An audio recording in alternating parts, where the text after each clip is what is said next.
Welcome to the newsroom. I'm Tim Coles, and I'm joined by Dave Van Dyke from the Door County Habitat for Humanity. And Dave, you had a successful home build this past year. You have another one coming up, though, right? Yes, we did a very successful home build last fall. Our partner family moved into there, and since then, or while that was going on, we had approved our next partner family, and she has been looking at the lot she's going to build on, and she's at the moment looking at floor plans for her home, and she's getting very excited about participating in the home build and some of the events leading up to the home build, and eventually buying the home from Habitat. And talk about which, I know last year's home was built in Sturgeon Bay. Are we still looking at that area again this year? Yes, we are. Our partner family, she really preferred Southern Door, but when she saw the lot on 7th Avenue here in Sturgeon Bay, she fell in love with it, and she's just going to somehow get her children to the Southern Door School District, but she'll make it work. She's very excited about the lot and the home build coming up.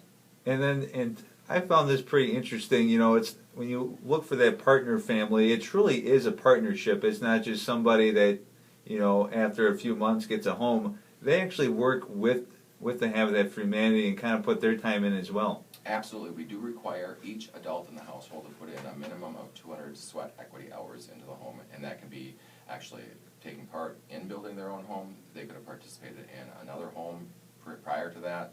They can volunteer for some of our fundraising events that are coming up. They can volunteer in the restore, or they can come in and do some office work too for the Habitat offices. And talk about the family that is your partner family this year.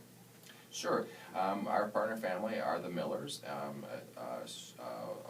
single mother of 3 beautiful little girls, and they are in inadequate housing. It's rather small for them, and they're really looking forward to having a little bit more space, and for the girls who are, before you know it, will be teenagers and aren't going to do well in those cramped quarters. So no.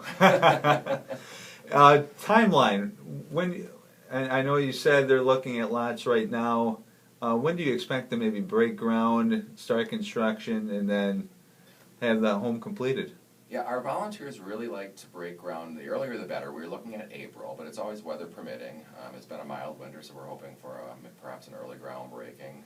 The board is already committed, approved to move forward with the construction, so we are good to go in that respect. And so if all works out well, we'll be breaking ground sometime in April, and hopefully the build will be completed, and the Millers will be moving into their new home end of the summer, first part of fall. All right, and then we talked to the partner families. Obviously, volunteers definitely needed to make these projects happen, but the dollars make sense too, and you have 2 events that Door County Habitat for Humanity will be benefiting from. Yes, we would be nothing without our volunteers, and we are thankful each and every one of them, and we're always looking for more. And obviously the dollars are necessary. We need the dollars in order to buy the materials to build the homes, and then once the home is built, the partner family buys it from us. But we do have 2 events coming up in February here. This is our big event month, February.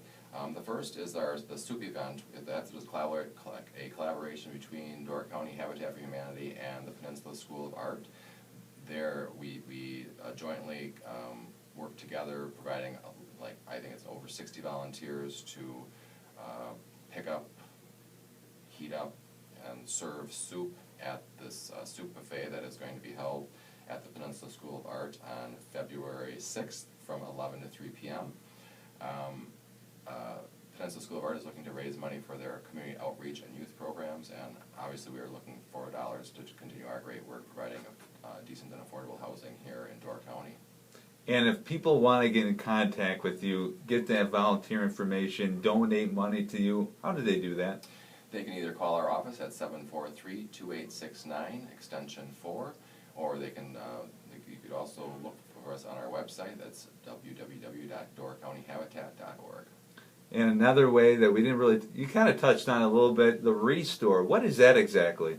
The restore is something, I don't know when exactly it was started, but it was really a brilliant concept that was begun to accomplish really 2 things. One is just to recycle, actually 3 things. Recycle materials that might otherwise go into a landfill. It could be building materials, appliances, furniture. Each restore is a little different. Those are the three key areas we focus on. So we're kind of diverting that stuff from landfills, but we're also providing, in many cases, decent and affordable building supplies, furniture, and appliances for families in need throughout Door County. And some of the materials we do use in our new builds and some of the rehabs, critical home repairs we do, which is another program of ours. And the third thing, vital, is it generates revenue for the organization and helps fund the homes and the critical home repairs we do. Well, very good, Dave. And we will be following you in the Door County Habitat for Humanity with all the progress leading up from start to finish of your, this is going to be the 39th home build? 39th, yeah. Look at Second that. for me, but 39th for the organization. We'll follow it all the way through right here on DoorCountyDailyNews.com. Dave, thank you so much for joining me today. Thank you, Tim.